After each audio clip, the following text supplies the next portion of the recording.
우리에게는 여백이 없다. 빽빽한 일정으로 더할 수 없을 정도로 많은 일을 하고 있고 시간에 쫓기며 정신없이 빠르게 일하고 있다. 늘 실행 모드가 켜져 있으므로 다른 생각을 할 여유도 시간도 없다. 우리는 계속 이렇게 살아야 할까?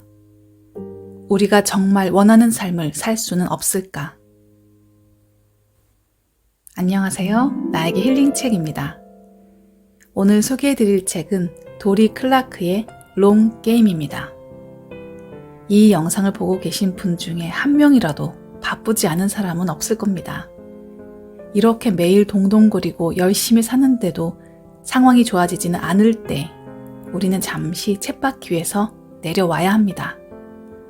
그럴 때일수록 바로 눈앞이 아닌 더 멀리 내다보고 생각해야 미래를 내다볼 수 있습니다. 여러분 손에 쥐어진 의미 있는 삶의 문을 여는 열쇠를 내려다보세요. 그리고 꼭 그 문을 여시길 바랍니다. 시간 투자에도 포트폴리오가 필요하다. 우리는 대부분 반대의 길을 택한다.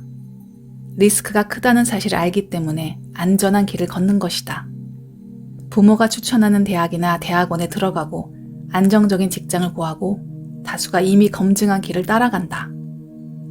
억만장자가 되지는 못하겠지만 파산할 일도 없다. 하지만 롱게임을 시작한 우리가 원하는 건 단순히 파산을 면하는 삶이 아니다. 생활에 필요한 수입을 벌면서 안전하게 도전할 수 있는 제3의 길이 있다면 어떨까? 이것이 바로 20%의 시간 전략이다. 무언가를 시도하긴 해야 한다. 그렇지 않고서는 죽을 때까지 같은 일을 하면서 살아갈 것이기 때문이다. 어떤 사람들은 상황이 나빠졌을 때에야 비로소 실험을 하겠다고 달려든다. 그러나 이들의 꿈은 이미 산산조각 나 있는 상태이고 상황은 이미 궁지에 빠져 있다. 조너던에 따르면 이런 때 새로운 일을 시도하기에는 너무 늦었다. 곁길로 큰 기회를 만들어내기 위해서는 많은 시간이 걸리기 때문이다. 힘이 있을 때 해야지 약해져 있을 때 해서는 안 됩니다. 그러니 새로운 시도를 할 체력이 있을 때 꾸준하고 일관된 노력을 기울이면 단 20%의 시간만 투자하더라도 인생은 바꿀 만큼 큰 보상을 얻을 수도 있을 것이다. 고개를 들 때와 숙일 때가 다르다. 여러 역할을 탐색하고 집중할 영역을 결정하는 법을 터득하면서 내가 유용하게 활용했던 또 다른 시스템은 고개 들기와 고개 숙이기이다. 고개 들기 모드에서는 새로운 기회를 찾고 고개 숙이기 모드에서는 하나를 실행하는 데 집중합니다. 고개 들기 모드에서는 다른 일을 계속 시도해보는 게 좋다. 하지만 자신에게 맞는 일을 찾았고 지금이 고개 숙이기 상태라면 하나의 일을 계속하는 것이 좋다. 고개 들기 모드일 때는 즐거운 마음으로 저녁 식사 약속을 잡거나 전화통화를 하고 네트워킹을 하기 위한 모임에 참석했으며 인터뷰와 팟캐스트 출연 요청을 수락해 내가 하는 일을 알렸다. 반면 고개 숙이기 모드일 때는 상황이 완전히 달라진다. 아주 긴급한 것이 아니라면 모든 요청을 거절하고 신규 온라인 수업을 구상하거나 책 원고를 집필하는 것처럼 몰입이 필요한 일에 충분히 집중한 상태로 시간을 보냈다. 이런 접근법을 통해서 필요시에 충분히 집중하고 비슷한 일을 하나로 묶어서 처리하며 루틴을 변화시킴으로써 활기찬 상태를 유지할 수 있다. 고개 들기 모드와 고개 숙이기 모드를 오가면서 일하면 집중력을 극대화할 수 있다. 하루 24시간의 한계를 뛰어넘는 멀티태스킹 전략. 중요한 일을 위해 전략적으로 시간을 쓰려면 지금까지와는 전혀 다른 방법을 취해야 한다.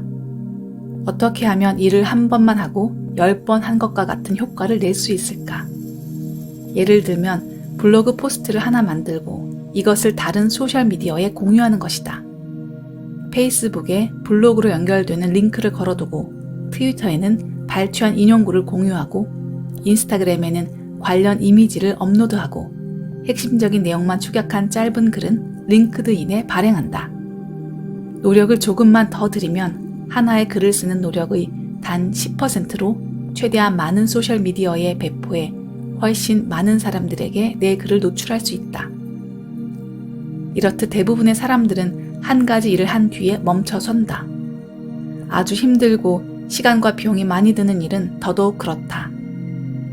한 번의 활동을 지렛대로 이용해 하나 이상의 가치를 끌어낸다면 시간도 노력도 절약되고 생산성은 높아져 경쟁력에서 우위를 점할 수 있다. 우리는 시간과 일정 앞에서 무기력함을 느끼는 경우가 많다. 그럴수록 장기적인 관점에서 생각하고 행동하는 능력이 마비된다. 하지만 우리는 통제력을 가지고 있다. 시간 제약을 뛰어넘어 새로운 방식으로 일할 수 있다. 하나의 돌을 던져 2마리 이상의 새를 잡을 수 있다. 이를 위해서는 우리에게 무엇이 가장 중요한지를 이해하고 효율이 높은 방식으로 자원을 배분해야 한다. 내 목표에 다른 사람을 끌어들이자. 날짜를 정하는 사전 조치 방법 외에 또 다른 방법은 다른 사람에게 자신의 계획을 알리는 것이다. 아무리 성공한 전문가라 할지라도 새로운 프로그램을 계획하거나 큰 목표를 세우면 때로 벽에 부딪힌다. 비이성적인 감정에 자리를 내주거나 실패로 인해 자신을 믿지 못하는 순간도 찾아온다. 더 큰 실망감에 빠지면 자신을 비난하고 성급하게 행동한다. 완전히 포기하거나 순간 반짝하고 좋은 결과가 나올 것 같은 전략으로 바꾸고 싶다는 유혹에 시달리기도 한다. 너무 일찍 경로를 바꾸기보다 우리가 직면할 장애들을 극복할 방법을 미리 세워두는 것이 훨씬 중요하다. 예를 들어 날짜를 정해두면 물러서기가 훨씬 어려워진다. 또 친구와 동료의 지원을 요청하면 신뢰를 저버리지 않기 위해서라도 부지런해진다.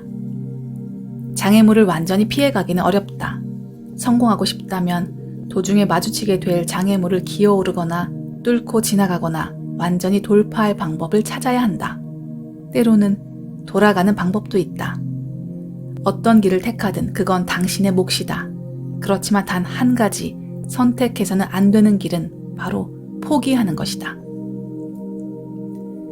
성공이란 사람들의 인정과 박수는커녕 결실이 있으리라는 그 어떤 보장이 없을 때조차 꾸준히 노력함으로써 성취하는 것이다. 이처럼 어떠한 상황에서도 나만은 이 일이 잘 되리라 믿고 해나가는 것이 전략적 인내다. 이를 위해 우리는 존경하고 신뢰하는 사람들로 주변을 채워야 하고 그들로부터 배워야 한다. 가장 어려운 일은 선택하는 것이다. 한 가지를 수락하면 다른 일을 거절해야 한다. 상황의 중요성을 가늠하고 자신이 가진 패를 세상에 내놓아야 한다. 모든 것을 다 하려고 하면 결국 중요한 일을 해내지 못한다. 시간을 어떻게 보낼지 의식적으로 선택하는 행위는 막대한 힘을 갖고 있다. 과감하게 선택하고 행동하고 기다려라.